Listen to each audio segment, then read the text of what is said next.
E se não há ressurreição de mortos, então Cristo não ressuscitou.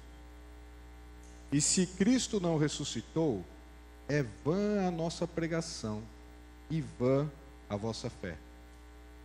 E somos tidos por falsas testemunhas de Deus, porque temos asseverado contra Deus que ele ressuscitou a Cristo, ao qual ele não ressuscitou, se é certo que os mortos não ressuscitam.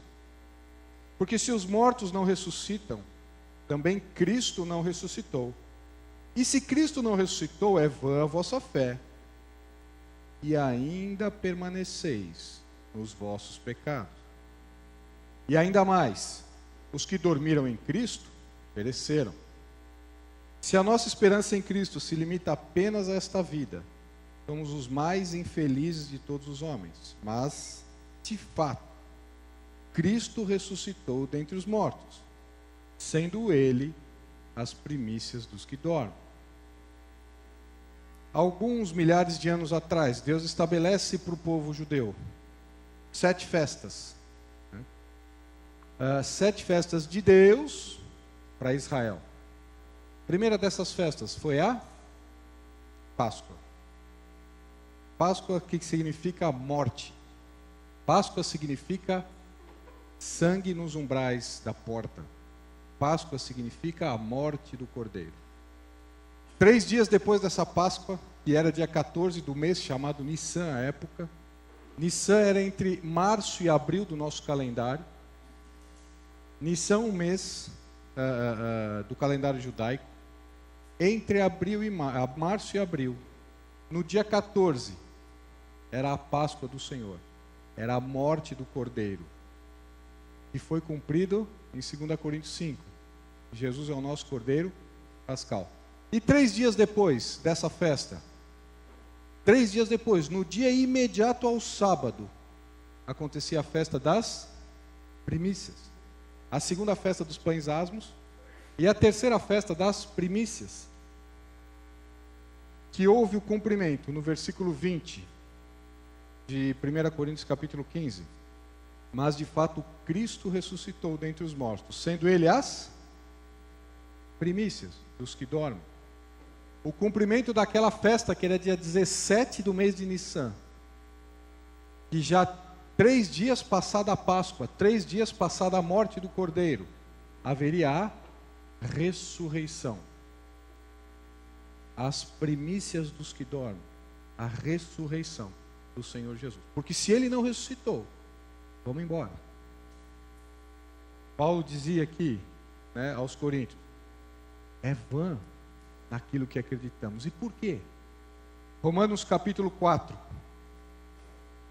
Deixem o dedo em Coríntios que a gente já vai voltar. 1 Coríntios capítulo 15. Romanos capítulo 4, versículo 25.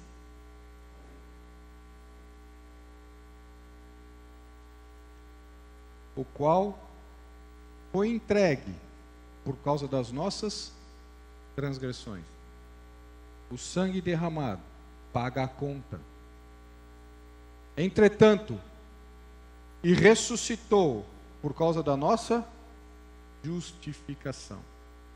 Nós temos que entender que a morte, a conta foi paga. Na ressurreição, isto foi imputado a nós. Portanto, se Cristo não ressuscitou, não haveria a imputação da justiça a nós. Por que não? Porque se Cristo não ressuscitou, ele morreu pelos pecados dele. Por que ele ressuscitou? Porque a morte não conseguiu retê-lo. Por que a morte não conseguiu retê-lo? Porque o salário do pecado é a morte. Ele não tinha pecado, ele não podia morrer. Ele só morreu porque ele falou: Pai, em tuas mãos entrego o meu espírito. Expirou e morreu. Por causa deste fato, quando ele foi para o Hades ali, a morte falou: não, vai embora, vai embora, vai embora. Você não tem pecado. Aqui não é o seu lugar. Quando o santo não viu corrupção, como diz lá em Salmo. E por ele não ter pecado e ter se entregue, ele morreu por quem? Por mim e por vocês. É por isso que ele morre para pagar a conta e ressuscita para imputar a nós esse perdão. Porque por ele não morreu, não precisava. Ele morreu por quê então? Por mim e por você. Portanto, como nós não comemoramos mais essa festa dada ao povo judeu, como terceira festa de Deus para Israel, das 7 festas de Levítico 23, feliz ressurreição, né? Vamos orar? Senhor Jesus, muito obrigado por esse tempo, muito obrigado pela Tua palavra, e pedimos que o Teu Santo Espírito nos ensine para a honra e glória do Teu nome. Em Teu nome, Senhor Jesus. Amém. E só para nós terminar, vocês estão com o dedo em 1 Coríntios? Estão, né? Então vamos lá, versículo 3 e 4. É por isso que o Evangelho de Deus é exatamente e completamente esses 2 versículos. Vamos ler lá, 1 Coríntios capítulo 15, versículo 3 e 4.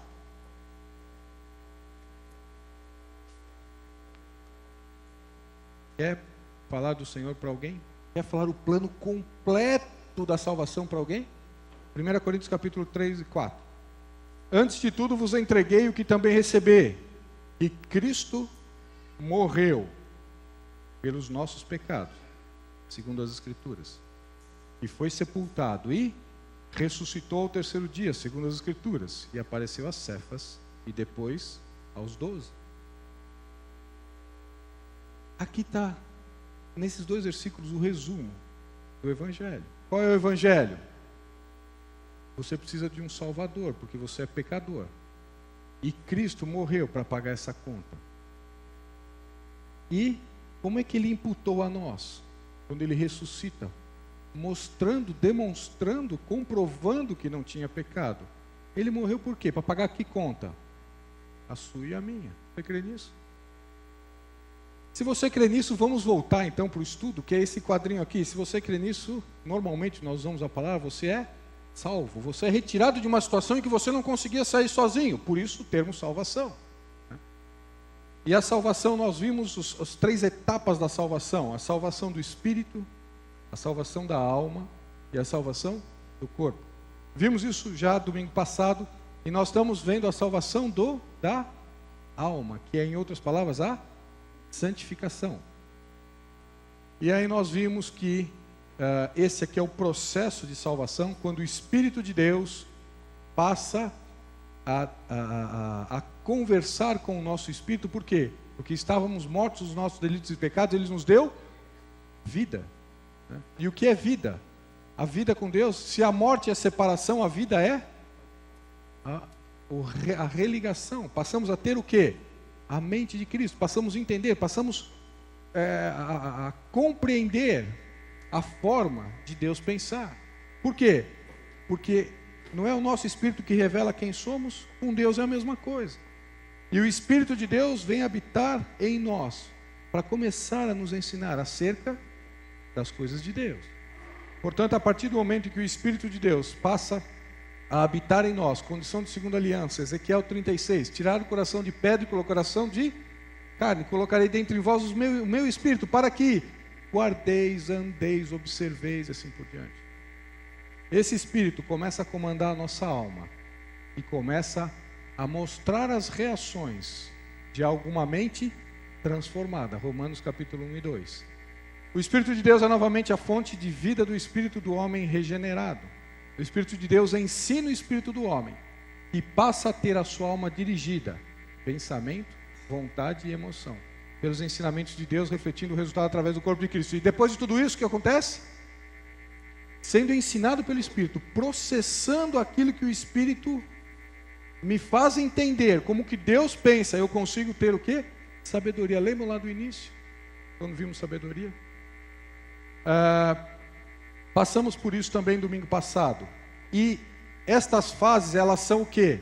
Interligadas. Eu não sou salvo do Espírito hoje, falo, ó, espera um pouquinho aí, e daqui uns 3 meses eu vou começar o processo de santificação. Não é, não. Isso se dá o quê? A partir do momento que a criança nasce numa maternidade, já pode levá-la para o quarto que vai querer mamar. Por quê? Começou a respirar. Começou a ter os seus órgãos funcionando fora da mãe. Começou o quê? Vida. É por isso que nós vimos esses textos domingo passado. O que salva? O crer ou o ser batizado? O texto diz, crê, aquele que crê e for batizado. Essa é uma condição, uma conjunção o quê? Aditiva. E mais. É isto, mais isto. E agora? Mas aquele que a fé é imputada para a justiça daquele que crê. E agora? É porque não dá para desassociar esses dois conceitos. A partir do momento em que eu creio, eu começo o quê? A confessar. Por isso que Deus está dizendo que não dá para crer somente. Por quê? O que diz lá em Tiago? A fé sem obras é morta. Não, mas eu creio em Jesus. Você crê, eu creio, eu vou para o céu, eu creio. E a sua vida? Não, eu não obedeço nada, eu não faço nada, eu não tenho santificação nenhuma. Então, você tem que reavaliar a sua fé. Por quê? Porque isso anda junto. Quem crê e for batizado. Crer com o coração e confessar com a boca. O que salva? Crer com o coração ou confessar com a boca? Os dois. Por quê? Porque uma manifestação interior e a outra exterior. Uma é resultado da outra, elas andam juntas. Aquele que crê com o coração e confessar com a boca será salvo. A fé, Romanos 4, fé salva diante de Deus e as obras salvam diante dos homens. O que salva o quê? As duas. Como assim? Eu sempre aprendi que eu sou salvo pela fé e ponto. É isso mesmo. É a salvação do Espírito, é isso mesmo. Sou salvo pela fé, ponto, vai para o céu. É isso mesmo. Só que isso é uma verdade para quem morre no segundo seguinte. Por exemplo, que é o famoso exemplo que todo mundo fala, mas isso não dá certo porque o ladrão da cruz foi salvo, não foi? O que ele fez de santificação? Nada. Mas por quê? Porque ele morreu. Se você não quiser uma vida de santificação, nós podemos orar para que Deus te leve. Não? Então, Tiago capítulo 2, pelas obras que a fé se consumou, porque é resultado de.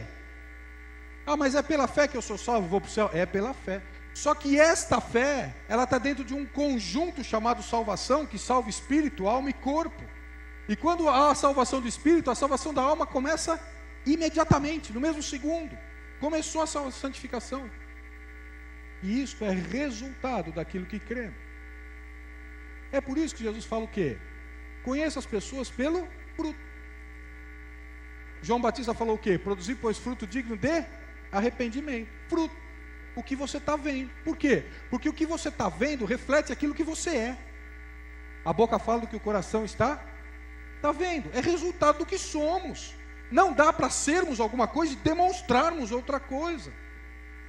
É tão claro quanto isso o processo de santificação. Você crê?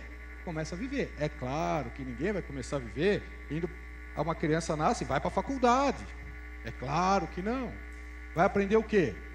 Vai ter que tomar leitinho, comer papinha, amassar a banana, não é assim? Vai andar, vai cair, não é? Eu comentei com vocês quando comecei a andar de bicicleta, eu chegava roxo em casa. Por quê? Porque eu caía de todos os jeitos, formas, tipos e maneiras que vocês podem imaginar. Mas aprendi a andar. E a nossa vida espiritual, por que Deus nos fez dessa forma? Nascemos como nascemos, vivemos como nascemos, crescemos desse jeito. Por que fisicamente é assim?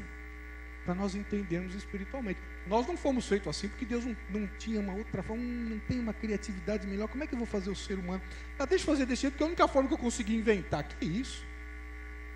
Nós somos feitos assim, desta forma, desse jeito. Nascemos do jeito que nascemos, vivemos do jeito que vivemos. Por quê? Para mostrar o quê? Como é a nossa vida espiritual. Nós entendemos bem a nossa vida física. Por que nós não entendemos a espiritual? Portanto, nascemos para crescer. Santificação começa no segundo seguinte, a justificação. E é isso que nós estamos vendo nesse processo de santificação. Vimos a quebra desse processo. Uma vez filhos, sempre filhos. Eu posso, e minha mãe está aqui, depois se vocês quiserem conversar com ela no intervalo, vocês podem conversar. Eu posso até brigar, né? Quando eu era garoto, eu queria brigar, eu brigava com os meus pais, eu vou sair de casa, né? Pegava 2 calções, 2 camisetas, punha numa malinha e não passava do elevador, né? E voltava. Eu podia brigar, achar ruim, né? Desobedecer, mas eu nunca vou perder o narizinho da mamãe, o queixinho do papai. Por quê? Porque eu nasci de 2 sementes. Espiritualmente é a mesma coisa. Uma vez que nascemos de novo, Nós, não, mas eu não quero mais ser filho, não, mas eu não. Então, não dá, a opção não é nossa. A segunda aliança eu vou fazer em vocês. Portanto, na santificação, no processo de santificação, nós temos que verificar dois pontos importantes. Primeiro deles, ele é paulatino, ele é crescente, ele é dia a dia, aquele que começou a boa obra de completá-la até o dia de Cristo, né? Esse é o primeiro aspecto que nós temos que olhar na santificação. E o segundo aspecto é quando desobedecemos. Vamos desobedecer? Vamos, né? O bem que eu quero, eu não faço, mas o mal que eu não quero, eu faço todo dia. E aí, eu vou ter que sair? Eu vou ter que deixar de ser filho e ser filho? Eu deixo de ser filho e sou filho? Né? Tem gente que não acorda bem de segunda-feira. Acho que eu vou converter de novo, acho que eu não sou salvo. Não, você pode estar em pecado, você pode estar em desobediência, você pode estar distante de Deus, mas uma vez filho, sempre filho. Agora, se estiver distante de Deus e é filho, o que vai acontecer que nós vimos domingo passado? Isso, muito bem, a repreensão de Deus. Que filho há? O pai não repreende? O filho de Deus pode fazer tudo o que quiser na vida? Tudo, não fala, só pensa, essas coisas a gente só pensa. Tudo. É filho, experimenta fazer. Vai fazer para ver o que vai acontecer. Deus vai repreender. Agora, terminamos aqui então no domingo passado, vamos entrar com os aspectos desse domingo. Hebreus capítulo 11, versículo 6, vamos lá. Hebreus capítulo 11, versículo 6.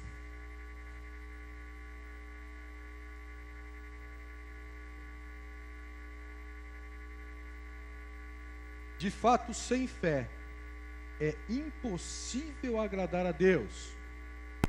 Porquanto, é necessário que aquele que se aproxima de Deus, creia que Ele existe, e que se torna galardoador dos que o buscam. Que história é essa? Mas tá bom, acreditar que Deus existe é um meio comum, né? Todo mundo fala, você tem fé em Deus? Você tem fé, então você acredita que Ele existe? E, não é o objetivo hoje, nós não vamos abrir esse parênteses, senão nós vamos ficar aqui a aula inteira falando o que é fé. Você sabe o que é fé? Não, você tem fé? Primeiro, você tem? Tenho, claro, né? Domingo de manhã, essa hora da igreja, tenho fé. O que você tem? Não, a fé é alguma coisa que eu acredito. Não, fé não é isso não, hein? Fé é certeza de um fato que eu não vejo, porque eu acredito em quem falou. Isso é fé, mas não vamos entrar nisso. Mas nós temos que saber que é fé, porque sem fé é impossível agradar a Deus. Ok? Mas o aspecto é a segunda parte, que ele se torna galardoador dos que o buscam. O que é isso? O que é ser galardoador? O que é galardoar? O que é dar algo a alguém? Ou presentear alguém? Deus faz isso. 1 Coríntios capítulo 3, que é o texto do nosso estudo. 1 Coríntios capítulo 3.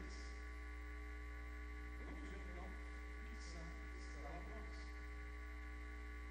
1 Coríntios capítulo 3, versículo 9. Porque de Deus somos cooperadores. Lavoura de Deus, edifício de Deus sois vós. Segundo a graça de Deus que me foi dada, lancei o fundamento como prudente construtor, e outro edifica sobre ele, porém, cada um veja como edifica. Tudo aquilo que não importava para a salvação do Espírito, tudo aquilo que eu considerava como perda, como refúgio, como algo que era trapo de imundície, tudo aquilo que eu pensava em fazer para alcançar a salvação do meu espírito por obras, Deus fala, joga fora. Todo o esforço que fazemos não vale nada para a salvação, para a justificação, para a salvação do espírito, é pela fé. Mas lançado este fundamento pela fé, ele diz, cada um veja como edifica sobre o fundamento. Espera aí, eu tenho alguma ação depois da minha justificação do Espírito, que começou no segundo seguinte, a santificação, eu tenho alguma ação em relação a isso? Como é que você está edificando sobre o fundamento? Vamos continuar. Agora ele vai falar no 11 qual é o fundamento. Porque ninguém pode lançar outro fundamento, além do qual foi posto, qual é? Jesus Cristo. Do que nós estamos falando? O fundamento, o fundamento é sobre Jesus Cristo. Pedro, tu és lasca de pedra, e sobre esta rocha, são esses termos do grego, edificarei a minha igreja. Quem era a rocha no deserto em 1 Coríntios capítulo 10? Cristo, o fundamento. pedra de esquina, como queiram. Jesus é o fundamento. Não dá para edificar nada se não tiver a pedra angular, se não tiver o fundamento, se não tiver sobre a rocha. Portanto, não dá para fazer nada se não houver fundamento. Não dá para começar uma vida de santificação. Vou falar a mesma coisa de outra forma. Não dá para começar a vida de santificação sem a justificação. Tudo que fizermos antes da justificação não vale nada. Nada. Não, mas eu consegui, eu dou sopa, eu faço isso, eu venho até na igreja de domingo de manhã. Desconsidere que para a salvação da justificação é o que Cristo fez na cruz, está consumado. Agora, e a nossa vida cristã, e a santificação? Está lançado o fundamento? O Senhor está posto como a pedra angular? Bom, qual que é o tijolinho que você está colocando em cima disso? Você nunca parou para pensar nisso? Vamos ver os materiais com que se edifica sobre esse fundamento. Versículo 12. Contudo, se alguém edifica sobre o fundamento, é ouro, prata, pedras preciosas, madeira, feno e palha, manifesta se tornará a obra. Aquela obra que não servia para a salvação, ela começa a fazer parte do quê? Do processo de santificação. É por isso que a fé sem obra é morta. Porque eu creio. Mas a fé é suficiente para a salvação? É suficiente. Mas ela não está absolutamente ligada à salvação do espírito com a salvação da alma? A justificação com a santificação? Ora, se eu digo ter fé, mas eu não tenho o resultado dessa fé, é porque eu não tenho fé. Mas se eu tenho fé, e o fundamento foi lançado, o resultado começa a ver o quê? Pelos frutos. As pessoas vão começar a ver a transformação do que o coração passou a se encher, e a boca vai falar do que ele passou a estar cheio. Entenderam a causa e consequência? Versículo 12 de novo. Contudo, se alguém edifica sobre o fundamento, é ouro, prata, pedras preciosas, madeira, feno e palha, manifesta se tornará a obra de cada um. Pois o dia a demonstrará, porque está sendo revelada pelo fogo. E qual seja a obra de cada um, o próprio fogo o provará. Se permanecer a obra de alguém que sobre o fundamento edificou, esse receberá galardão. Ele está falando de um termo que, para que eu possa agradar a Deus, eu preciso ter fé, que Ele existe e que Ele se torna galardoador. Galardoador é, eu vou retribuir a você pelas obras que você fez sobre o fundamento. A obra de cada um o provará, o próprio fogo provará. Versículo 14. Se permanecer a obra de alguém que sobre o fundamento edificou, esse receberá galardão. E se a obra de alguém se queimar, sofrerá ele dano. Mas esse mesmo será salvo, todavia, como que através do fogo. Sabe aquele aluno que a média é 5 na escola? Ele tirou 4,9 e passou no conselho de classe. Já viram isso? Que o facão passou do lado, né? É mais ou menos esses cristãos aqui, né? Eles vão ser salvos? Vão ou não? Vão. Porque aqui não está tratando da justificação. Aqui está tratando da santificação. E na santificação haverá a retribuição daquilo que fizemos através do corpo.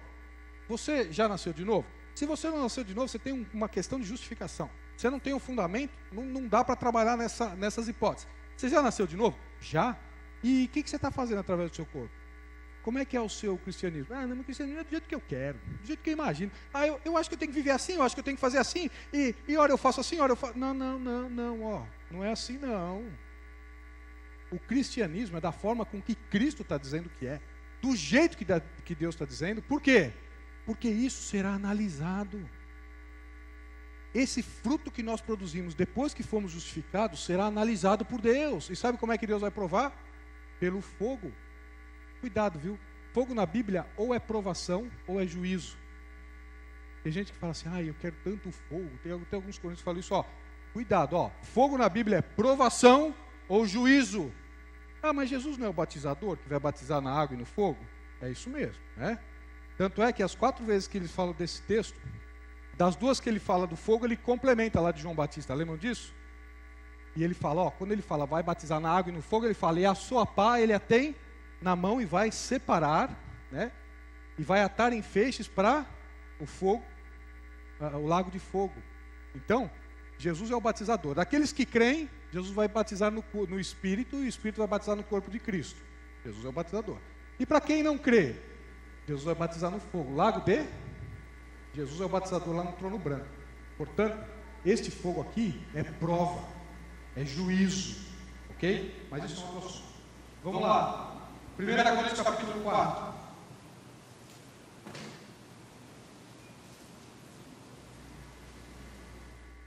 É claro que depois vocês vão ler todos esses textos, né? Porque complementa.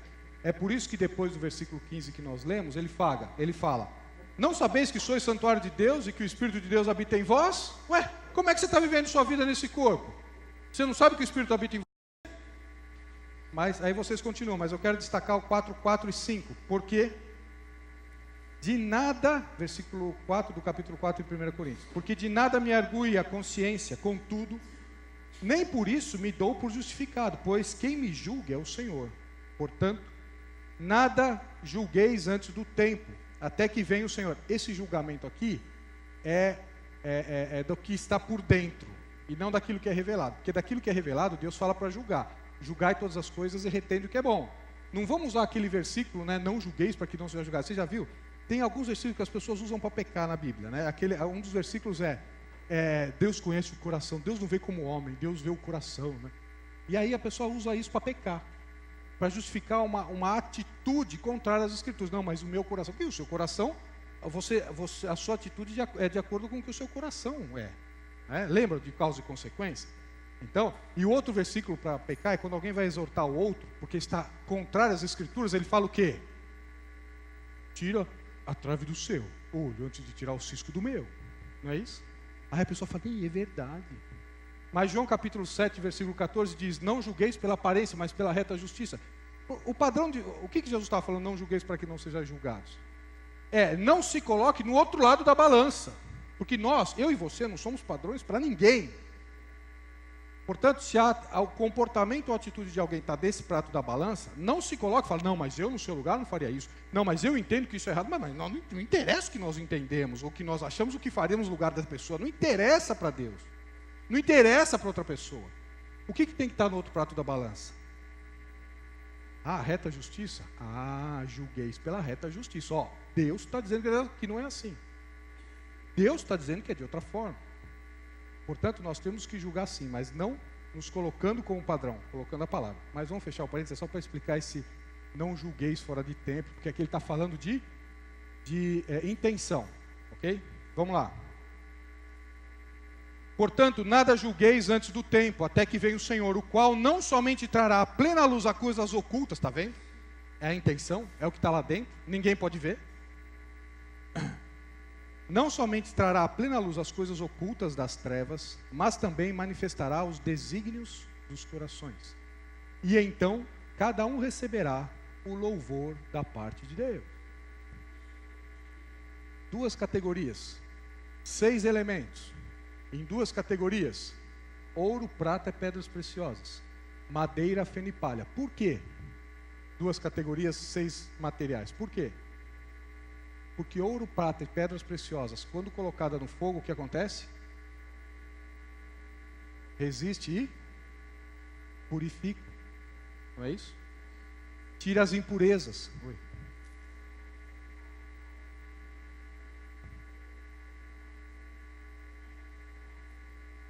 Não, aqui não é a justificação nem Cristo. Justificado aqui ele não se considera, ele não se explica em relação a isso. Justificação não é a justificação do Espírito, não é a justificação da salvação.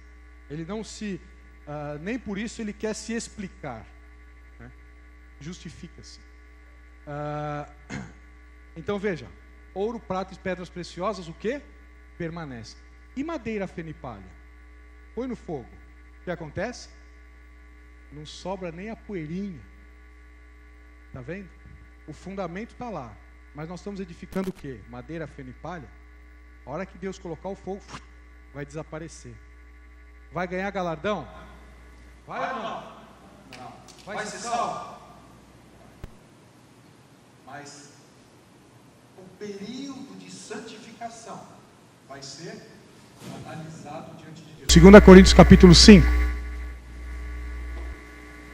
2 Coríntios capítulo 5, versículo 10.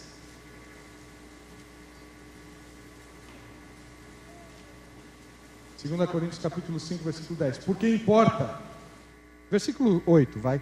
Entretanto, estamos em plena confiança, preferindo deixar o corpo e habitar com o Senhor. E é por isso que também nos esforçamos, quer presentes, quer ausentes, para lhes ser agradáveis. Porque importa que todos nós, você é nascido de novo, esse texto é para você. Importa, pois, que todos nós compareceramos perante o tribunal de Cristo, para que cada um receba segundo o bem ou o mal que tiver feito por meio do corpo. Isso é sério, hein? Vida cristã não é viver o que a gente quer, do jeito que a gente quer, da forma que a gente quer. Ora com Deus, ora sem Deus, ora no padrão do mundo, ora no padrão de Deus. Não, eu vou ver o que dá para fazer. Não, vida cristã não é isso, não.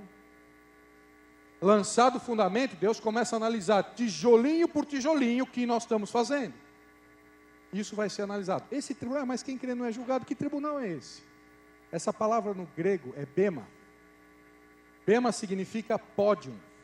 O que é um pódio? Me dê um exemplo. Isso, muito bem. Já viram uma corrida de Fórmula 1? Ou de São Silvestre, como queiram. Acabada a corrida, o que acontece? Eles colocam um pódio. O que é um pódio?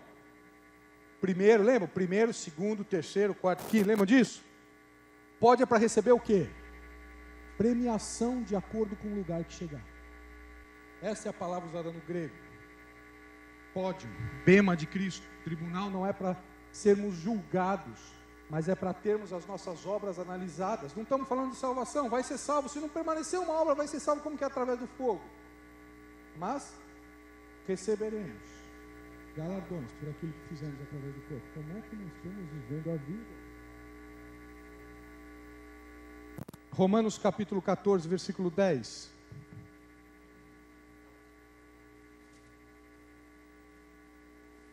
No pódio, né? Quando se analisa ali, não está se analisando que numa São Silvestre, ele entrou depois na prova, né? Algumas vezes que a gente assiste, tem aquelas pessoas que estão assim assistindo e entram para correr junto, para aparecer na televisão, não tem isso?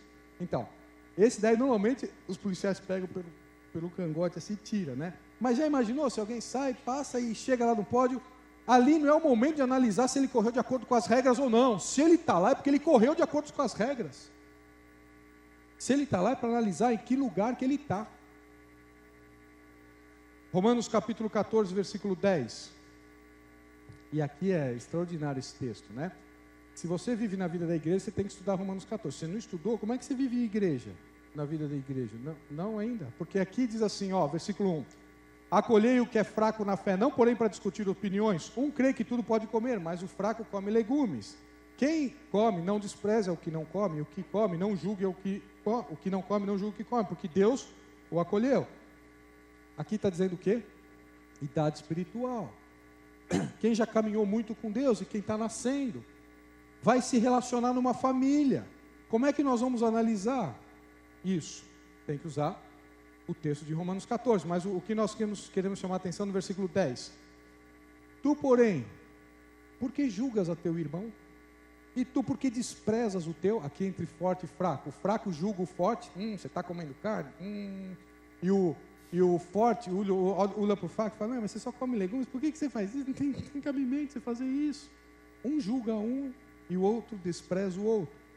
Por que vocês fazem isso? Ele diz, pois todos compareceremos perante o bema de Cristo, o bema de Deus, o tribunal de Deus. Como está escrito, por minha vida, diz o Senhor, diante de mim se dobrará todo o joelho, e toda língua dará louvores a Deus. Assim, pois, cada um de nós dará contas de si mesmo a Deus. O que você está edificando sobre o fundamento? É ouro, prata, pedras preciosas ou madeira ou feno e palha? Vejam, e nas 6 categorias, todos há trabalho a ser feito.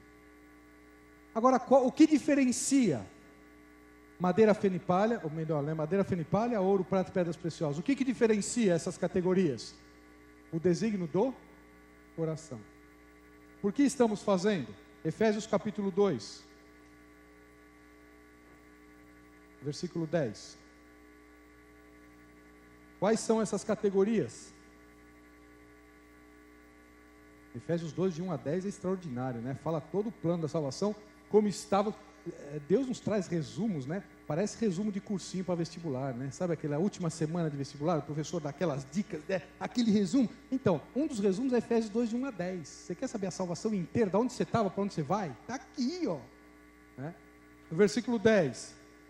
Pois somos feitura dele, criados em Cristo Jesus para... Opa, eu fui criado para boas obras? Mas as obras não salvam, não. Mas ele não está falando de salvação. Salvação ele está falando até o versículo 9.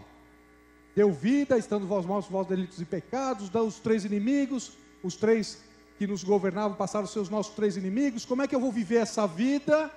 Aí ele fala, pois somos feitura dele, criados em Cristo Jesus para as boas obras, as quais Deus, de antemão, preparou para andarmos nelas.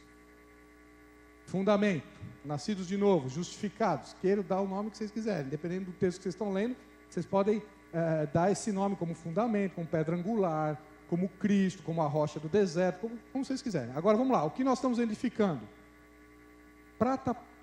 Ouro, prata e pedras preciosas são as boas obras que Deus já preparou para andarmos nela. Ele olhou para você e falou assim, não, eu vou querer presentear esse meu filho. Quando ele chegar no céu, eu vou querer dar algo para ele aqui. E esse algo que eu vou querer dar é aquilo que eu vou fazer na vida dele. Eu vou fazer ele produzir isso. Lembra do presente dos dias dos pais? Quem estava aqui domingo passado, lembra disso? Né? Ou seja, Deus vai fazer com que produzamos isso em nossas vidas. E madeira fenipalha? Madeira fenipalha foi assim, ó. É aquela pessoa que, não tem nada de errado nisso, mas é só um exemplo, né? Entende o que eu vou dizer. É aquela pessoa que chega às 8 horas da manhã, sai às 11 horas da noite da igreja, domingo, e trabalhou para Deus, e trabalhou para Deus. Bom, e qual o tempo que você tem com Deus? Não tive tempo para Deus, não. Eu preciso trabalhar. Madeira fenipalha é o seguinte, é quando a obra do Senhor começar a tomar o lugar do Senhor da obra, pare de fazer a obra. Entendeu? Quando a obra do Senhor começar a tomar o lugar do Senhor da obra, pare de fazer a obra. Madeira fenipalha. Trabalhar por trabalhar porque eu preciso mostrar, trabalhar porque já pensou Deus, que seria do Senhor sem eu aqui? É diferente de produzir aquilo que Deus preparou para andarmos nela. Mas como é que Deus prepara? Filipenses capítulo 2. Mas está na Bíblia? Vamos lá, Filipenses capítulo 2. Versículo 12.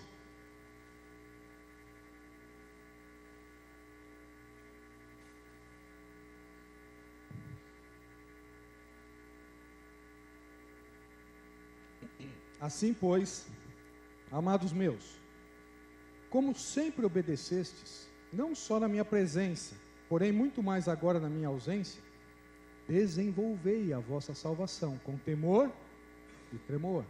Trabalhe para a sua santificação com tremor e temor.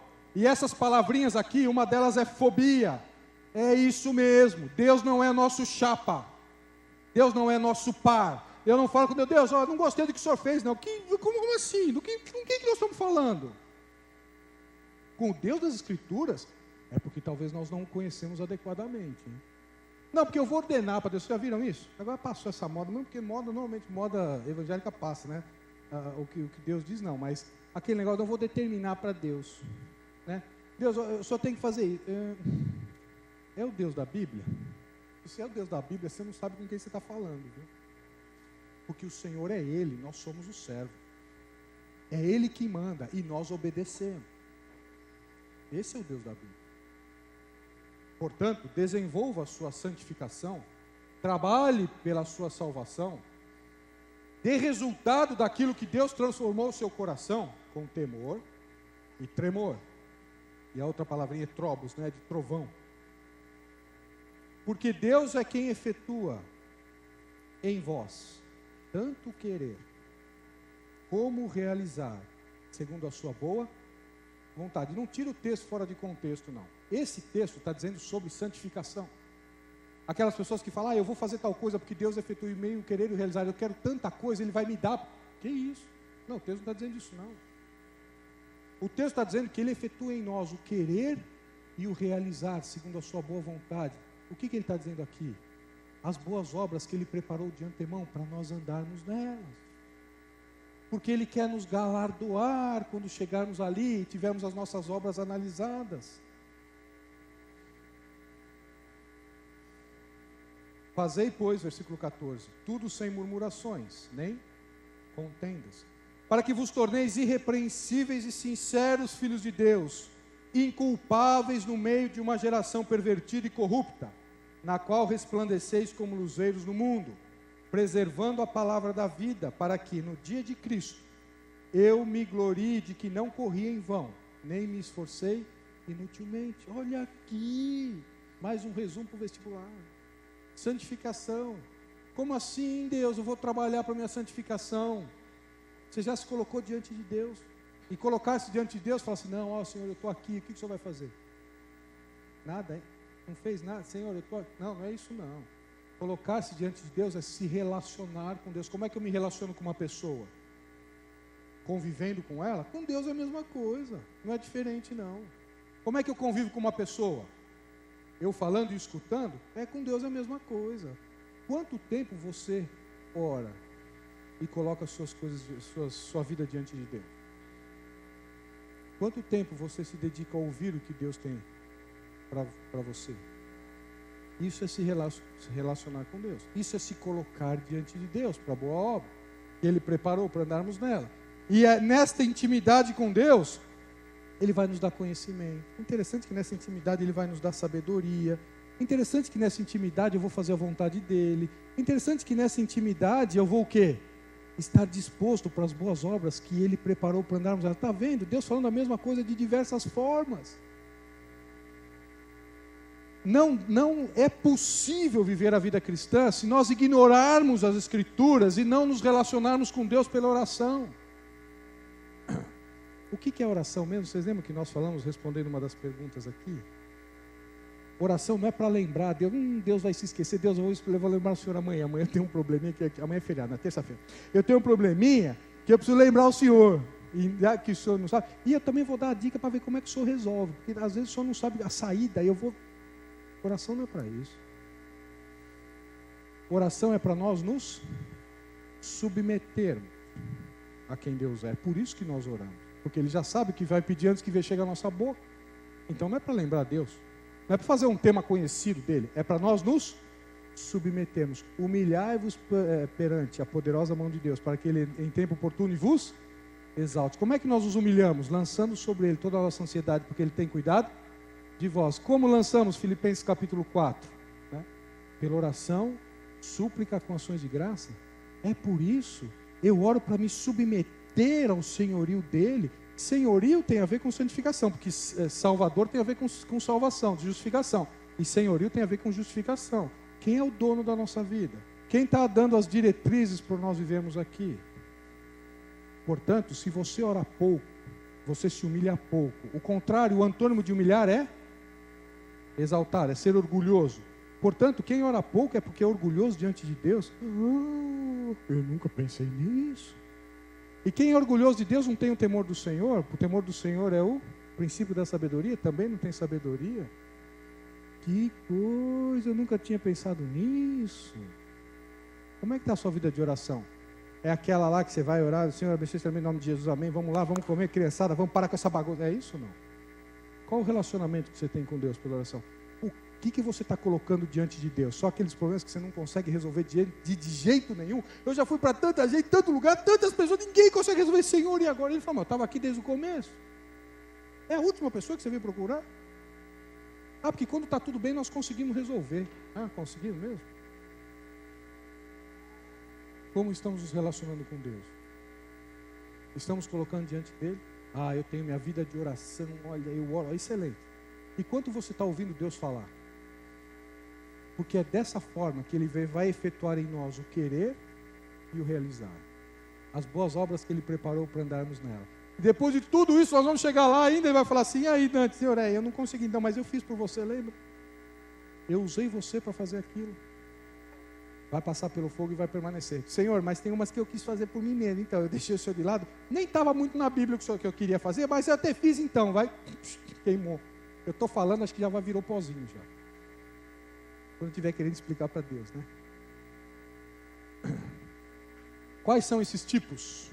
E vamos ver depois do intervalo. O resultado da nossa fé, que não depende de obras, é um resultado que será galardoado. Portanto, é muito importante nós termos esse conceito que é o que as obras servem, ou que as obras ajudam na nossa justificação. A resposta é nada. Nada do que fazemos sem o fundamento vai servir para nos justificarmos diante de Deus. Agora, depois de lançado o fundamento, todo e qualquer tijolinho colocado sobre esse fundamento está sendo analisado por Deus. Não para a salvação do Espírito, não para saber se entraremos no céu ou não, não. Mas para recebermos galardões, prêmios de Deus. Né? Portanto, as obras que fazemos, nada tem a ver. Antes do fundamento, vejam só aqui, ó, antes do fundamento. Quando eu for colocar um tijolinho e não tiver o fundamento, o que vai acontecer? Vai cair. Eu não tenho sustentação para construir uma casa se eu não tiver o fundamento. Agora, a partir do fundamento, eu preciso saber se o meu tijolinho está no prumo, não está no prumo, se a qualidade daquele tijolo é bom ou não, porque ele que vai construir a casa. Portanto, os tijolinhos, antes do fundamento, Isaías diz que é trapo de imundície. Trapo de imundície é aquele pano que cobriam os leprosos. Sabe para que servia aquele pano? Para queimar. Ó, não lava e usa de novo, não. Joga fora, queima. Estas são as nossas obras antes do fundamento. Agora, lançado o fundamento, cada um veja o que está fazendo através do corpo. Presta atenção como está vivendo, porque isso vai ser analisado. E eu quero dividir com vocês como é o casamento oriental. O casamento oriental, antigamente, era assim. O pai da noiva conversava com o pai do noivo e falaram o seguinte: olha, eu gosto, minha filha nasceu, o seu filho nasceu também, então nós damos tão bem, né? Nós somos tão amigos e tal, vamos casar os dois? Então vamos. Então é assim, ó, vai para sua casa, leva a sua filha, que eu vou para minha casa e levo meu filho. Na idade certa a gente volta a conversar, tá bom? Tá bom. E eles faziam isso. Né? Quando chegava a idade que eles entendiam que era correta, o que ele fazia? O pai do noivo levava o noivo, e combinava com o pai da noiva, levava o noivo até o meio do caminho das casas. Quando chegava no meio do caminho, eles se encontravam, o noivo e a noiva se encontravam. E o noivo pegava a noiva e levava para a casa do pai dele. E a casa do pai dele era uma tenda grande, que quando os filhos casavam, eles faziam um puxadinho, sabe aquela história? Vamos fazer aqui um lugarzinho para vocês, né? Ele levava para a casa do pai dele. E quando chegava lá, ela ficou a vida inteira preparando o quê? O enxoval, isso mesmo, né? E aí, quando chegava na casa do pai dele, do noivo, ele chegava com ela só e falava assim: bom, abre aí então aí a mala, deixa eu começar a ver as roupas que você trouxe. Ele falava assim: ó, essa cor eu não gosto, joga fora. Essa peça é bonita. Ele começava o quê? A analisar o enxoval da noiva. Falava assim: ó, você vai viver com isso aqui, ó, porque isso aqui me agrada. O resto pode jogar fora. Né? E aí eles iam para a festa do casamento. A festa do casamento demorava, o tempo que demorava a festa do casamento era de acordo com as posses do pai do noivo. Né? Interessante como Jesus usa isso. Né? Ele busca a igreja no meio do caminho. Leva para a casa na casa do meu pai há muitas moradas, se não for assim eu não teria dito, eu vou preparar o lugar e quando eu for preparar e estiver pronto eu vou vir buscar vocês. Interessante, ele vai levar para a casa do pai, vai analisar o enxoval, bema de Cristo, ó, queimou, permaneceu, vamos para a festa, né, para as bodas do Cordeiro, quanto tempo vai durar? De acordo com a posse do pai do noivo, essa vai durar 1000 anos, mas vamos lá. Coroas, o que nós vamos fazer com elas? Tiago capítulo 1, versículo 12. 5 tipos de coroas, as descritas, né? Primeira coroa, chamada coroa da vida. Bem-aventurado o homem que suporta com perseverança a provação, porque depois de ter sido aprovado, receberá a coroa da vida, a qual o Senhor prometeu aos que o amam. Há uma coroa para aqueles que o amam. Mas para eu entender isso, eu tenho que saber o que é amar a Deus, né? Se eu não sei amar a Deus, como é que eu amo a Deus? Você ama a Deus? Ama? O que é amar a Deus?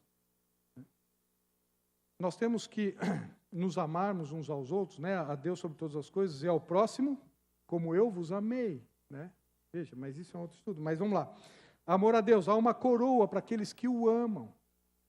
E aqueles que o amam é porque perseveram na provação. A dificuldade na minha vida, sabe aquele negócio que está complicado, que eu não consigo sair daquilo, mas Deus, onde o Senhor está? Deus está falando, eu estou preparando uma coroa para você nessa situação. Você está entendendo? Para de olhar que a provação é um fim em si mesma. Para de olhar que, se isso aqui acontecer na minha vida, o que eu vou... Deus está falando, aquele que persevera na provação, há uma coroa de ouro, prata e pedras preciosas. A aprovação faz parte da nossa vida cristã. Mas eu não queria não. Então o cristianismo não é para você. Aquele que persevera com a aprovação e for aprovado nesta aprovação, vai receber um galardão por isso, uma coroa por isso. Para aqueles que o amam. Cada coroa dá um estudo de uns 2, 3 domingos aqui, mas vamos passar. Mas eu queria tanto estudar. Olha, que oportunidade, você não sabia o que estudar na Bíblia, né? Olha, eu queria tanto ler, mas não tenho o que estudar. Olha, estuda as coroas, né? O que é provação, o que é amar a Deus. Por quê? Porque isso vai ser galardoado. Glória, 1 Pedro capítulo 5. Rogo igualmente aos jovens, sede submissos aos que são mais velhos. Não, é 5:4, desculpa. Vamos ler desde do 2. Pastoreai o rebanho de Deus que há entre vós, não por constrangidos, mas espontaneamente, como Deus quer, nem por sorte da ganância, mas de boa vontade. Nem como dominadores do que vos foram confiados, antes tornando-vos modelos do rebanho. Ora, logo que o Supremo Pastor se manifestar, recebereis a imarcessível coroa da glória. Há uma coroa para aqueles que Deus coloca em liderança, para quem Deus coloca na função de pastoreio. Como deve ser feito isso? Não por sorte da ganância. E se tivesse, hoje em dia, dá uma olhada por aí, você já tira, né? Bom, deixa para lá. Liga a televisão domingo. Bom, não por sorte da ganância, mas de boa vontade, não como dominadores do que vos foram confiados, antes tornando-vos servos, tornando-vos modelos, tornando-vos referência, porque se for assim, vai ser galardoado, vai receber um galardão. Mas como é que eu sou assim? Não somos assim, é Deus que opera em nós o querer e o realizar. Como é que eu persevero com tanta, naquela aprovação? Como é que eu saio dessa situação? É Deus que efetua o querer e o realizar. Mas como é que Deus efetua o querer e o realizar? Como é que você está se relacionando com Ele? Você está se submetendo a Ele e ouvindo o que Ele está falando para você fazer nas provações, as dificuldades? Isso aqui é tão conectado à Bíblia, né? Outra coroa, justiça, 2 Timóteo 4:8. Já a coroa da justiça me está guardada, a qual o Senhor, reto juiz, me dará naquele dia, não somente a mim, mas também a todos quantos amam a sua vinda. Você ama a vinda do Senhor? Tem uma coroa reservada para isso, para essas pessoas. Agora, o que é amar a vinda do Senhor? Nós precisamos saber, para saber se nós fazemos ou não, né? O que é? Desejar que Ele volte. Normalmente nós desejamos que Ele volte quando nós estamos numa situação sem saída, né? Ai, que Jesus volte logo. Não, não é isso não. O que é desejar a vinda do Senhor? É viver de acordo com aquele que Jesus vai voltar hoje à tarde. Se Jesus fosse voltar hoje à tarde, como é que seria a nossa vida? Seria igualzinho que nós estamos levando? Não? Então, desejar a vinda do Senhor é viver de acordo como se Ele estivesse voltando a semana que vem. Como é que está a nossa vida? Ah, mas se for isso, se é assim então que eu tenho que viver, se eu tenho que viver como Jesus vai voltar, vamos ver, Jesus vai voltar daqui uma semana, bom, então o que eu vou ter que fazer? Eu vou fixar residência nesse mundo? Não? Eu vou guardar as coisas como se eu vivesse, isso eu estou falando para mim, eu vou guardar as coisas como se eu fosse viver 200 anos aqui? Não? Como é que eu vou me relacionar em termos de perdão, eu vou procurar me reconciliar, vou? Está vendo? Agora nós começamos a entender como é que Abrão vivia como peregrino, forasteiro e peregrino em terra alheia. Né? Eu já contei a história para vocês, mas vou contar de novo. Quando eu vim para Campinas, eu vim transferido pela empresa que eu trabalho para ficar 2 anos. Né? E aí, quando nós chegamos e tudo mais, e colocamos as coisas em casa, aí a minha esposa falou assim, Dante, vamos colocar os quadros na parede? Né? Nós tínhamos aí em São Paulo, vamos colocar aqui? Eu falei, para quê? Nós já estamos indo embora. 2 anos é o tempo de desmontar, abrir as caixas, colocar os quadros na parede, encaixotar e ir embora. 2 anos, passa assim, ó. A gente falou isso, depois mudamos para o apartamento em que moramos, há uns 3, 4 meses depois tinha que arrumar as coisas para ir embora. Não, vamos embora, não deixa encaixar na caixa. Né? Nós estamos 8 anos em Campinas e faz 1 ano só que eu coloquei os quadros na parede. Bom. Mas por quê? Nós vamos embora. Amar a vinda do Senhor. Estamos amando a vinda do Senhor ou estamos fixando residência? Alegria, 1 Tessalonicenses capítulo 2.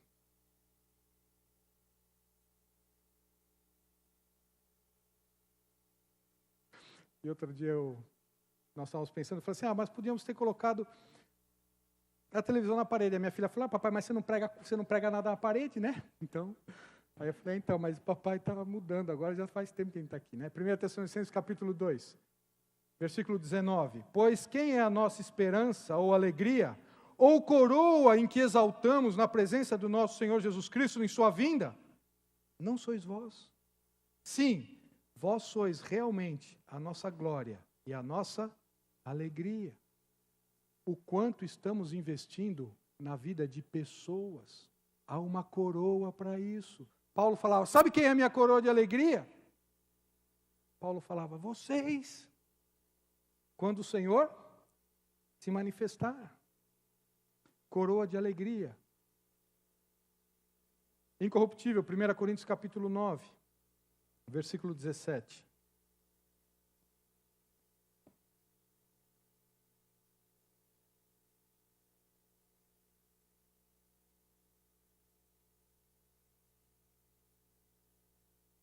Primeiro Coríntios 9, 17, deixa eu ver aqui.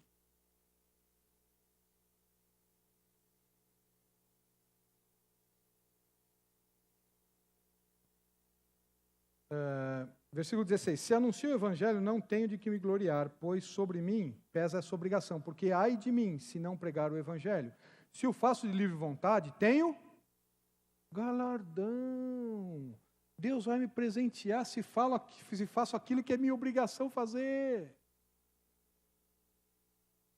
Mas, se constrangido, é então a responsabilidade de despenseiro que me está confiada. Nesse caso, qual é o meu galardão? É que, evangelizando, proponha de graça o evangelho, para não me valer do direito que ele me dá. Versículo 25. Todo atleta em tudo se domina, aqueles para alcançar uma coroa corruptível. Nós, porém, a incorruptível. Assim corro, também eu, não sem meta. Assim luto, não como desferindo golpes no ar, mas esmurro o meu corpo e o reduzo à escravidão, para que, tendo pregado a outros, eu não venha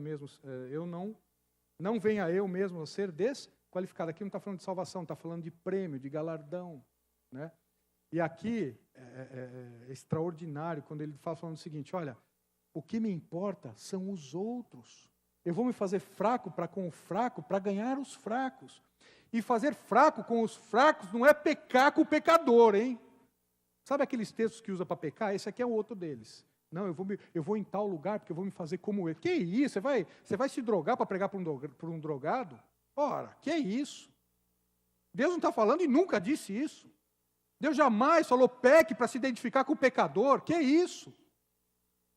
Fazer-se fraco com os fracos é abra mão daquilo que diante de Deus você não tem nenhum problema de consciência, e a Bíblia não está indo contra a sua atitude, mas aquele seu irmão, se olhar para você e ver que você está comendo carne, olhando para Paulo, fala, mas Paulo comendo carne sacrificada a ídolo, sabe o que Paulo falou? Eu nunca mais vou comer carne na minha vida, se meu irmão fosse escandalizar. Como é que está sendo a nossa vida? É cada um por si e Deus para todos? Ah, meu irmãozinho que cresça porque ele é infantil? Ou eu estou cuidando, porque isso tem coroa, isso tem galardão. Ou você vai querer só ter madeira, feno e palha? Não, porque vai queimar. Você vai para o céu, mas vai queimar. Bom, mas o que eu vou ficar fazendo com esses galardões, hein? Já pensou? Eu com um pequenininho, uma coroazinha lá, vocês, né? Ali com uma coroa passeando. E aí, Dante? Madeira, feno e palha. Queimou, né? Tá lá embaixo, estava pensando, estava na escola dominical e tal, queimou. Né? Nós vamos ficar passeando com isso? Nós vamos ficar nos mostrando? Apocalipse capítulo 4, versículo 10. O que faremos com essas coisas? Para que ganhá-las? Apocalipse capítulo 4, versículo 8.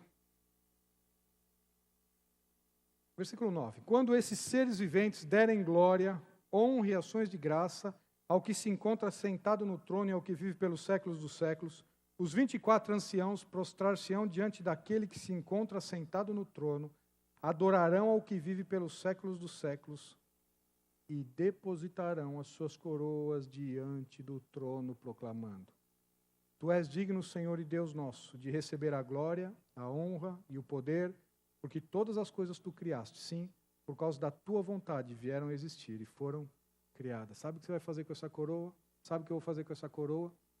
Adorar ao Senhor Jesus e depositar, porque Ele é o único digno de receber a adoração.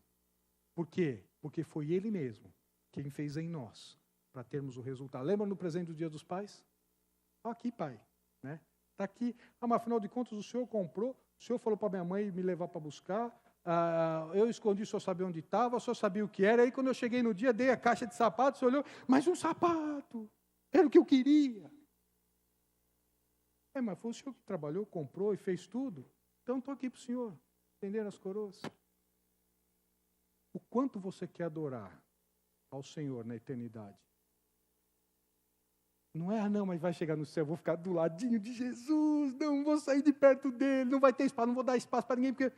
Mas não é assim que adora, não. Sabe como é que começa a adoração do Senhor? Aqui. É por isso que a vida eterna começa onde? Aquele que crê tem a vida, não é terá. Não vou esperar então chegar no céu para ter a vida eterna? O que é vida eterna então? Se ela começa aqui. Vocês têm vida eterna? Não precisa levantar a mão. Quem tem vida eterna? Né?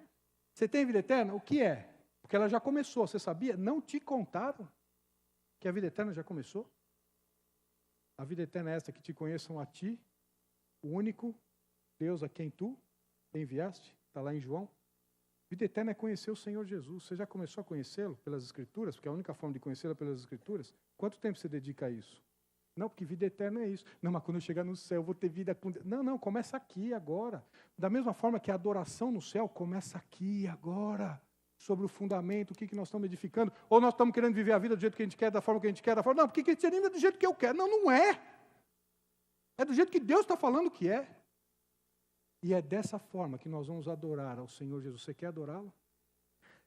Eu garanto a você, aquelas crianças que foram salvas por aquele rapaz, eu não sei se vocês sabem, essa história aconteceu alguns meses atrás, de um ônibus escolar que sofreu um acidente, vocês lembram?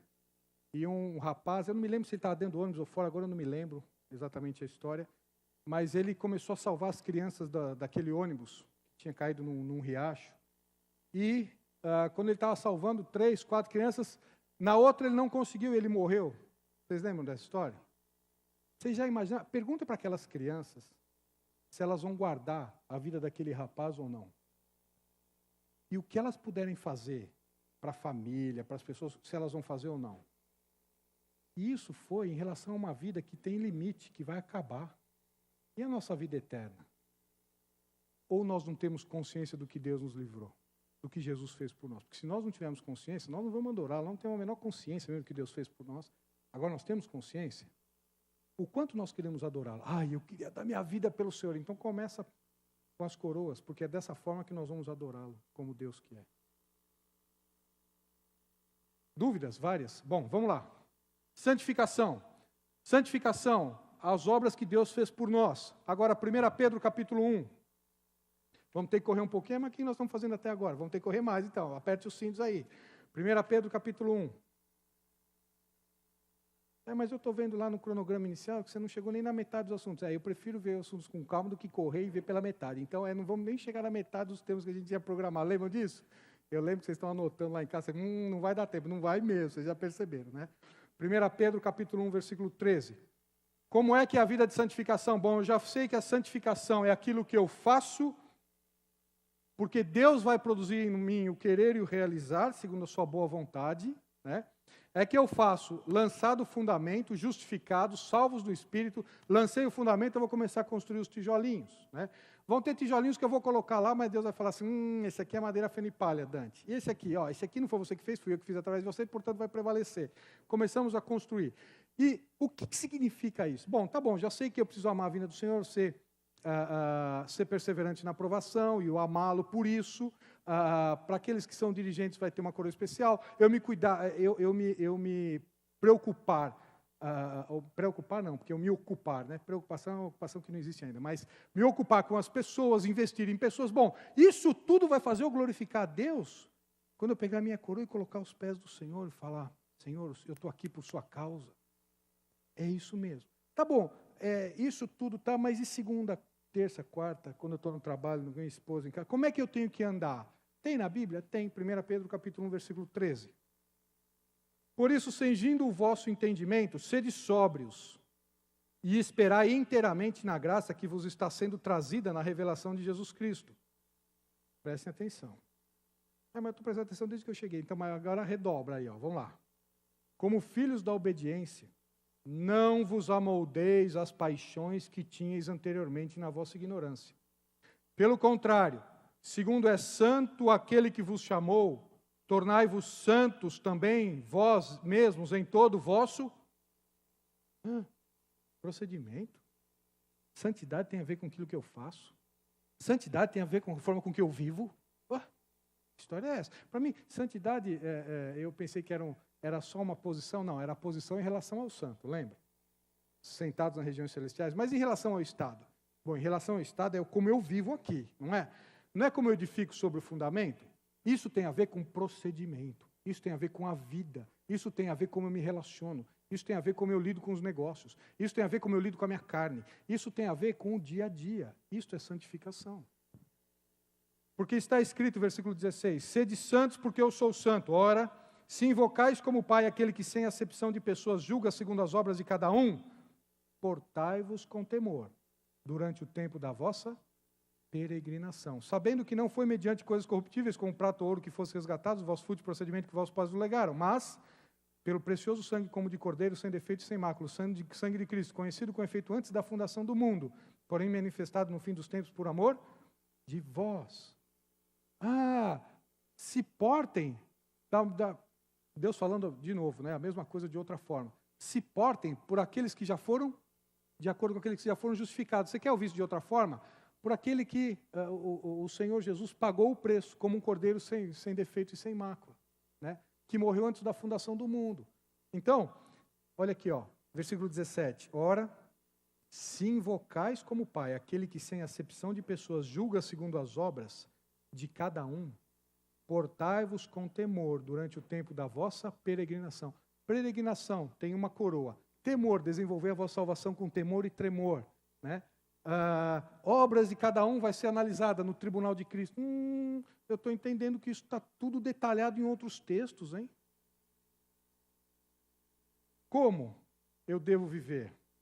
E por que a santificação? Para nós entendermos santificação, nós temos que entender quando ela foi instituída. Nós já vimos isso quando estudamos Levítico. Então eu vou passar rapidamente, mas é importante nós verificarmos novamente. Números capítulo 15. Não com aqueles detalhes que nós vimos, mas é importante nós mencionarmos. Números capítulo 15. O que é santificação? Para nós entendermos o que é santificação, nós temos que entender quando ela foi criada, por que ela foi criada.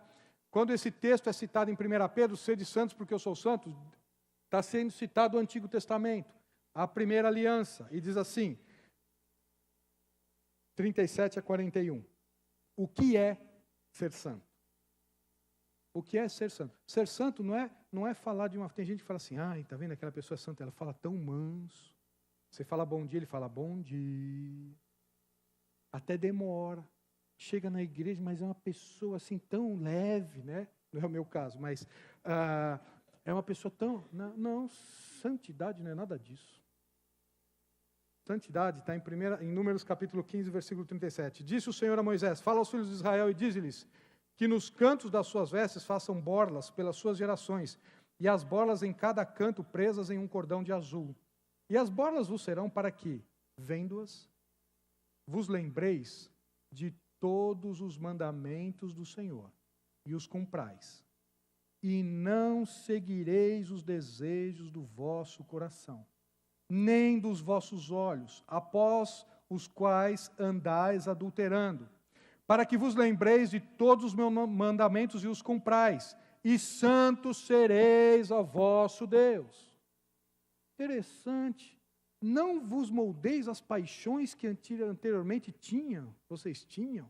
Sede santos porque eu sou santo, é o que diz 1 Pedro. Quais eram as paixões que eu tinha anteriormente na minha ignorância? Quais que eram? Eu vivia de acordo com o quê? Lembram quando nós vimos espírito e alma e corpo? Vocês lembram quando o espírito foi morto? O que passou a nos comandar? O eu. O eu preciso ser feliz. Afinal de contas, né? Uso aquela expressão, né? Vou usar entre parênteses, perdoem, mas todo mundo é filho de Deus. Eu só não achei onde é que está isso na Bíblia, mas vamos lá. Todos nós somos criaturas, tem os filhos de Deus e os filhos do diabo, mas vejam. Mas as pessoas se justificam para querer falar o quê? Mas eu preciso ser feliz, eu preciso me realizar, eu preciso comandar. Então, isso é o quê? É o comando do eu. É eu viver de acordo com o meu coração. Vocês já ouviram essa expressão? E pior que a gente ouve isso dentro de igreja, assim, faça o que o seu coração te mandar. Eu diria para vocês, jamais façam o que o seu coração mandar vocês fazerem. Não, mas aquela paz de Cristo habita em vossos corações. Tem gente tomando decisão por aquele versículo. A paz de Cristo é para que haja perdão entre irmãos. Não tira do contexto o texto. Não faça jamais o que o seu coração mandar você fazer. Sabe por quê? Porque o nosso coração é desesperadamente corrupto. Não quer saber de Deus. E aí Deus, quando tira o nosso coração de pedra e coloca o nosso coração de carne, Gálatas explica o que significa esse coração de carne, é porque o Espírito vai conseguir o quê? Gravar nele o quê? A sua palavra. Para que nós andemos de acordo com o que Deus está dizendo. Isto é santificação.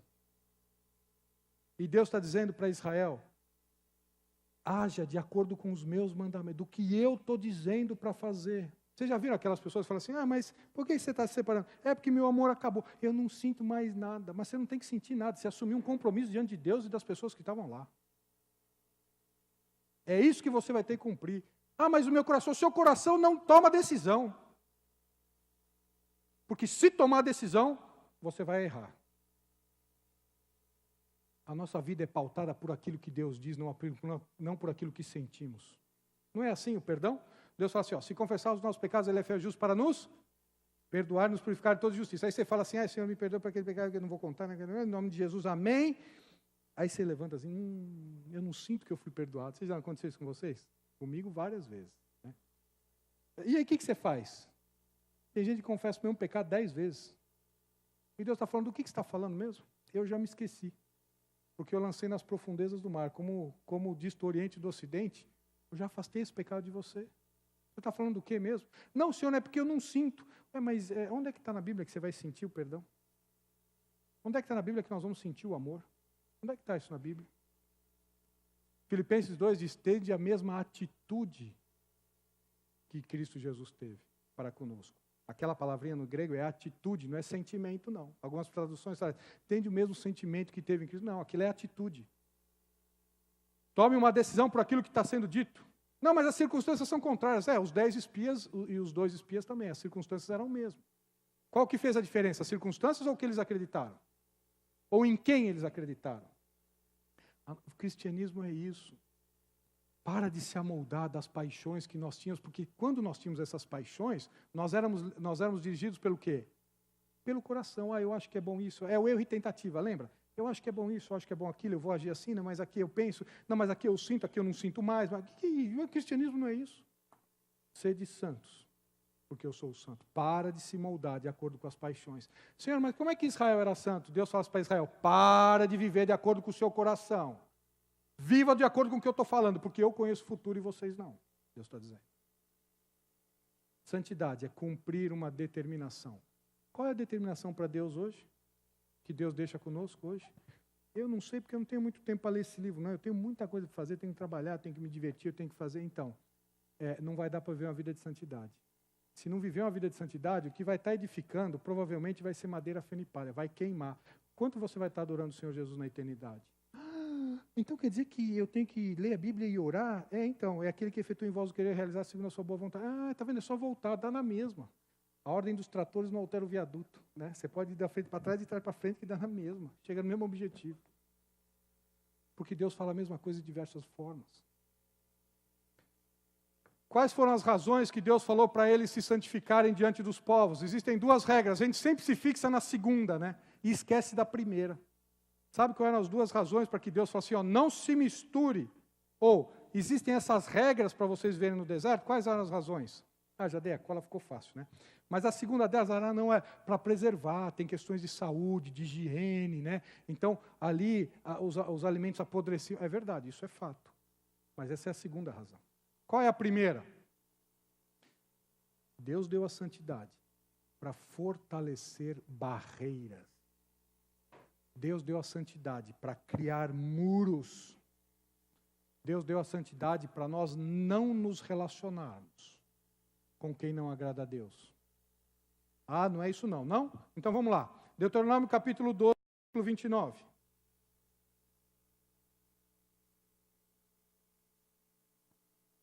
Deuteronômio capítulo 12, versículo 29. Nós temos vários textos de 15 minutos. O que nós vamos ter que fazer? Isso, já peguem todos os textos, coloquem os dedinhos aí que nós vamos ler todos. Mas não vamos ler todos, está pertinho, tem 3 Deuteronômio. Uma outra coisa interessante, já que vocês estão abrindo, eu estou dando tempo para vocês abrirem. Interessante, vocês já leram Deuteronômio? Já leram? Não, alguns nem leram, alguns já leram. Quem leu, já estudou? Não. Interessante, foi com Deuteronômio que Jesus respondeu as 3 perguntas da tentação dele. Sabiam disso? Quando Jesus fala, está escrito para Satanás, os 3 textos estão em Deuteronômio. E você nunca leu? Vamos lá, abriram? Deuteronômio capítulo 12, versículo 29 diz assim: quando o Senhor teu Deus eliminar de diante de ti as nações para as quais vais a possuí-las, e as desposares, e habitares na sua terra, guarda-te, que não te enlaces com imitá-las. Deus está falando, deixa eu falar uma coisa para vocês. Se vocês começarem a se relacionar, vocês vão começar a imitá-las. E não elas vão começar a imitar as coisas de Deus. Deixa eu falar uma coisa para vocês, Deus está dizendo. Se vocês se relacionarem com as nações pelas quais vocês vão passar a possuir a terra, vocês vão aprender a fazer o que eles estão fazendo. Deuteronômio capítulo 18, versículo 9. Quando entrares na terra em que o Senhor teu Deus te der, não aprenderás a fazer conforme as abominações daqueles povos. Não achará entre ti e tudo mais, tudo que eles faziam. Deuteronômio 20, versículo 18. Versículo 17. Antes, como te ordenou o Senhor teu Deus, destruí-las totalmente. Os heteus, os amorreus, os cananeus, os ferezeus, os heveus, os jebuseus, para que não vos ensinem a fazer segundo todas as suas abominações, porque se vocês não destruírem e começarem a conviver, vocês vão aprender a fazer as abominações que eles fazem. Portanto, a santificação é criar uma barreira, para que vocês não aprendam a fazer o que eles fazem. Portanto, santificação, eu queria um conceito de santificação. Santificação é o seguinte, faça o que o mundo não faz. Não faça o que o mundo faz. Porque se inverter essa ordem, não vai ser o mundo que vai aprender a adorar o Senhor Jesus, porque eles não têm o Espírito de Deus e não podem fazer isso. Seremos nós que vamos corromper aquilo que cremos e começar a praticar o que o mundo faz. Não é sem razão que o mundo está entrando nas igrejas hoje. Sabe por quê? Porque nós estamos querendo agradar. Não, vamos trazer para todo mundo, vamos fazer, vamos abraçar. Não, abraçar não. Aqui é o que Deus está falando que é para ser. Não, mas eu não concordo. Mas é porque nós precisamos trazer. Não concorda dali para fora. Não, mas você não está amando? Nós estamos amando como Deus amou Israel. Ou quando nós estamos falando em amor, nós estamos falando em quê? Lembra-se que no sacrifício não tinha mel. Sabiam disso? Sabe aquele amor meloso, aquela coisa, meu irmão, faz tudo o que você quer, do jeito que você quer. Não, na Bíblia não é assim, não. Salmo 106. 32. Depois o indignaram nas águas de Meribá, e por causa dele sucedeu mal a Moisés, pois foram rebeldes ao Espírito de Deus, e Moisés falou irrefletidamente. Não exterminaram os povos como o Senhor lhes ordenara. Não, lembra que ele falou? Extermina os jebuseus, amorreus, ferezeus, né? Acaba com eles. O que eles fizeram? Não fizeram isso. O que aconteceu? Antes se mesclaram com as nações e lhe aprenderam as obras. Está vendo o que Deus falou? Não faça que vocês vão aprender. Destrua, porque se vocês se relacionarem, não são eles que vão adorar ao Senhor, vocês que vão passar a adorar os deuses. O que aconteceu? Tem todos esses textos aqui, vamos abrir alguns deles só, Deuteronômio, mas todos são importantes. Deuteronômio 7, 2.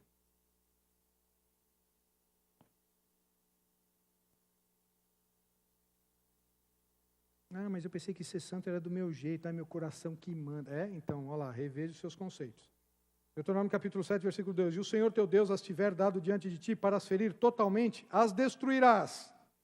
Não farás com elas aliança, nem terás piedade delas, nem contrairás matrimônio com os filhos dessas nações. Não darás tuas filhas a seus filhos, nem tomarás suas filhas para os teus filhos. Mas por quê? Será que não tinha mulher bonita e rapaz bacana lá? Mas por que, Deus? Por que o Senhor foi tão rude? Vi de Salomão. Qual foi o problema de Salomão? Deus falou, não busque mulher lá de fora. Por quê? Está lá em 1 Reis, está nesse texto aqui, depois vocês vão ver. Vai ficar em lição de casa. É claro que não vai dar para ler tudo isso aqui, vocês vão ter que ler em casa. Por que Deus falou isso para Salomão? Porque ela vai perverter o seu caminho e você vai passar a adorar os deuses dela. O que aconteceu com Salomão? Passou a adorar os deuses delas. Olha aqui, versículo 4. Por que Deus fala, não faça isso, não se misture? Por quê? Pois elas fariam desviar teus filhos de mim, para que servissem a outros deuses, e a ira do Senhor se acenderia contra vós outros, e depressa vos destruiria. Meus irmãos, nascidos de novo, ou amigos, aqueles que estão ainda pensando sobre o assunto, não há comunhão do mundo com as coisas de Deus. Não há acordo com as coisas do mundo com as coisas de Deus. Não, mas veja bem, mas aqui é uma exceção, mas no meu caso, então, não há. Porque se for assim, Deus está falando, se acontecer isso, aquelas pessoas que não creem vão puxar as outras. Não, mas eu conheço um caso, não, a misericórdia de Deus deixa Deus agir na vida de cada um. Provérbios 22, 24.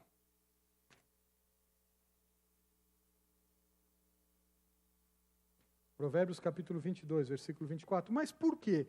Será que quando eu me relaciono eu aprendo com a outra pessoa? Não te associes com o iracundo, nem andes com o homem colérico, para que não aprendas as suas veredas e assim enlaces a tua alma. Porque se andarmos com essas pessoas, nós vamos adquirir as características delas. Aí você fala, não, mas comigo não. Se eu andar com ele, ele vai melhorar. Ageu capítulo 2, versículo 12.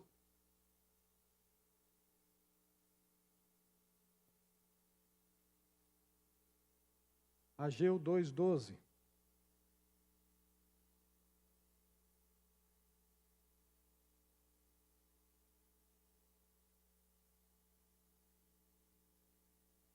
Se alguém leva carne santa nas faldas de suas vestes, e elas vierem a tocar no pão, ou no cozinhado, ou no vinho, ou no azeite, ou em qualquer outro mantimento, ficará isto santificado?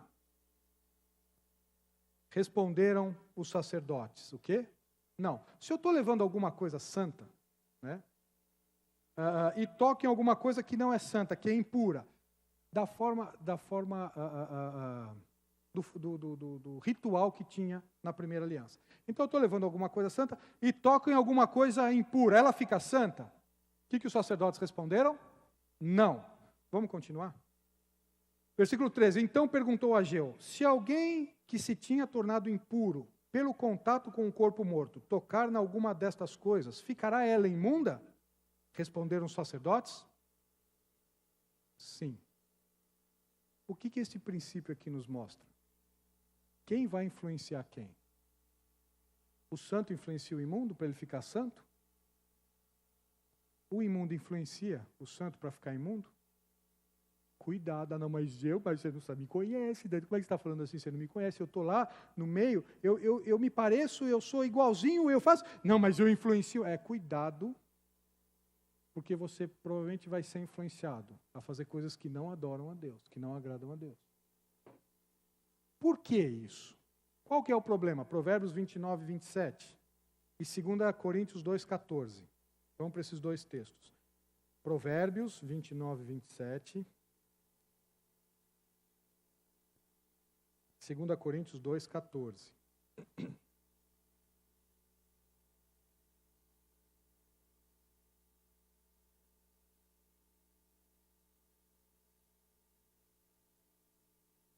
Por que não pode haver comunhão? Por que não pode haver? Primeiro, porque senão, aqueles que temem a Deus, aqueles que são santificados, aqueles começarem a ter, eu não estou dizendo viver no meio de, que senão Jesus fala o quê? Senão vocês teriam que sair do mundo. Não é isso. Mas é o quê? É ter intimidade, ter relacionamento. Né? Mas Jesus nada. Mas espera aí, Jesus conviveu com os fariseus, né? Com os cobradores de impostos, com os pecadores, com os prostitutos. E como é que você está dizendo que não é para... Jesus se relacionou, conviveu com eles, mas nunca teve intimidade. Com quem Jesus tinha intimidade? Com quem? Com os apóstolos, os discípulos, parte dos discípulos que eram os apóstolos, os 12, Jesus tinha intimidade. E com quem Jesus tinha mais intimidade? Pedro, Tiago e João. Engraçado, quando é que Jesus conversou com Bartolomeu? Bartolomeu, apóstolo, Bartolomeu, vocês sabiam que ele era apóstolo, né? Bartolomeu, nunca sabia o nome dos 12. Vai faltar alguns, né? Então, Bartolomeu. Mas Jesus sempre falava de Pedro, Tiago e João. Com Pedro, Tiago e João, Jesus tinha intimidade. Está vendo a diferença? Conviver com prostitutas e jantar na casa de fariseu. Mas com quem ele tinha intimidade. Está vendo a diferença? Então, cuidado com os textos. Provérbios capítulo 29, versículo 27. Para o justo, o iníquo é abominação.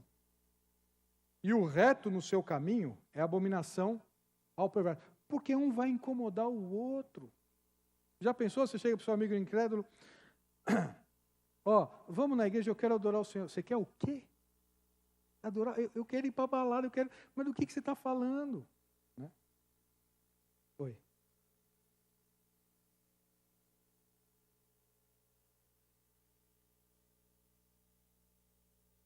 Pensando, não. Isso é exatamente o fato.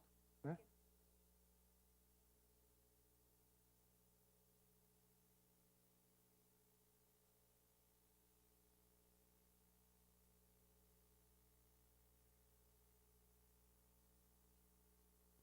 Pelo seguinte, porque se alguém quiser se relacionar, e pode ser para casamento, pode ser para negócio, pode ser para amizade, às vezes a gente só tem essas duas coisas, negócio e casamento, não pode, o resto pode tudo.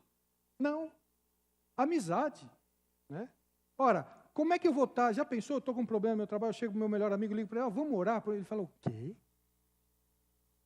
Você não vai agir, você não vai colocar os pés pela mão, você não vai enganar seu chefe, você não vai... Não, você vai orar. De duas, uma, ou eu paro de orar, ou a gente perde a amizade.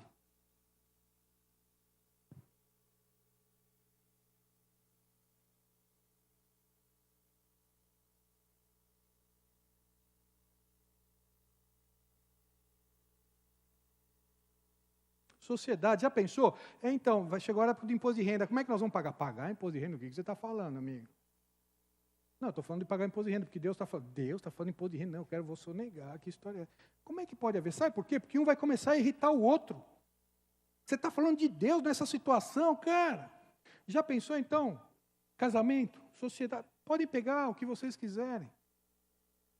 Por quê? Porque Deus está dizendo, um vai irritar o outro no procedimento, só para nós terminarmos que está dando horário. 2 Coríntios capítulo 2, versículo 14. Não vai dar nem para passarmos perto do que é santidade como um todo, mas vai ficar de lição de casa. Vocês já pegaram os textos na internet? É claro que vocês já estão lendo todos, né? Então tá, tem todos esses textos falando sobre santidade. Antigo Testamento, Novo Testamento. Um deles, antes de nós lermos, inclusive, é Tiago capítulo 4, infiéis ou adúlteros, né? Vocês não entendem que a amizade do mundo é inimiga de Deus? Não há compatibilidade. Não existe esse negócio. Não, vamos fazer um jeitinho para agradar, para trazer. E vai trazer que vai fazer o quê com ele, se ele não nascer de novo, aqui na igreja? Não vai fazer nada com ele, com essa pessoa. Veja, por quê? Porque os procedimentos são distintos. Antes, nós éramos assim, eu e vocês éramos assim, nós andávamos de acordo com as paixões, faça o que seu coração manda. Aí você chega para ele, não posso fazer o que o meu coração manda, porque eu tenho que fazer o que Deus está falando para fazer. Mas como Deus está falando para fazer? O que você acredita? Não, acredito no Deus. Né? É a mesma coisa aquela pessoa que sai para almoçar juntos. Né? Essa figura é de óleo e de água, né? Tá vendo? Estão juntas, mas não. Tá vendo? É fácil a gente entender. Por que na vida é difícil a gente entender? Está vivendo junto? Está no mesmo ambiente? Se mistura? Né? Mas imagina aquela... E vamos terminar com 2 Coríntios 2. Imagina aquelas pessoas que saem para almoçar juntos do trabalho. Né?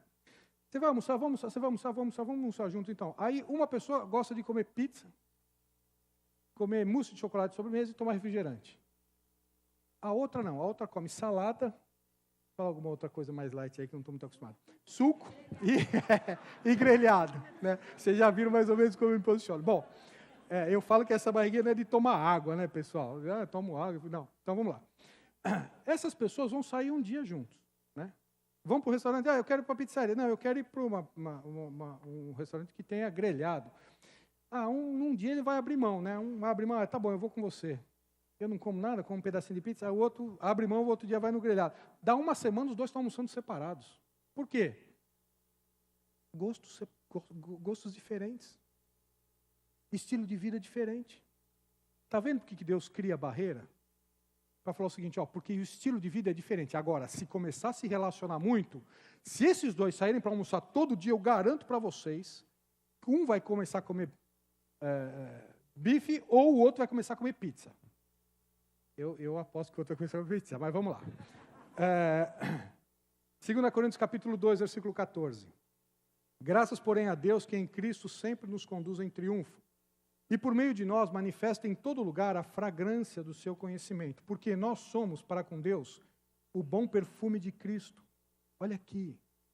Nós somos, para com Deus, a fragrância. Fragrância, você não chega no trabalho e fala assim, pessoal, fulano, estou com perfume hoje. Percebeu? As mulheres, então, né? Fulano, passei tal coisa. Não, só chega no ambiente. Chega aqui, percebe? Né? Como cristãos, nós também levamos esse aroma. Só que nós levamos esse aroma para dois tipos de pessoas. Esse cheiro, 2 Coríntios 15, 2,15. Porque nós somos para com Deus o bom perfume de Cristo, tanto nos que são salvos, como nos que se perdem. O nosso procedimento vai causar um odor nessas duas pessoas. Qual? Versículo 16. Para com estes, os que se perdem, cheiro de morte para a morte. Para aqueles, aroma de vida para a vida. Quem, porém, é suficiente para estas coisas? Porque nós não estamos, como tantos outros, mercanejando a palavra de Deus. Antes, em Cristo, é que falamos da presença de Deus com sinceridade da parte do próprio Deus. O que Paulo está dizendo aqui? Quando chegarmos num ambiente, muito provavelmente, algumas pessoas vão falar, para de falar, chegou o crente, para de contar piada, para. Faz a prestação de conta certa na empresa aí, porque o cara está aí, ele que vai aprovar. Começa a incomodar. Começa a quebrar alguns esquemas que, entenderam? Agora, e para aqueles que são salvos? Vamos trabalhar dignamente, não para o nosso chefe, porque Deus está nos vendo, vamos fazer o melhor, vamos... esse aqui, puxa, eu vou trabalhar com ele. Eu quero me relacionar com essa pessoa, está vendo? O mesmo a fragrância, para os que se perdem, cheira mal. Ou alguém vai fazer algum piquenique do lado de alguma fossa, de algum esgoto. Não por quê? Porque vai cheirar mal, eu vou querer distância.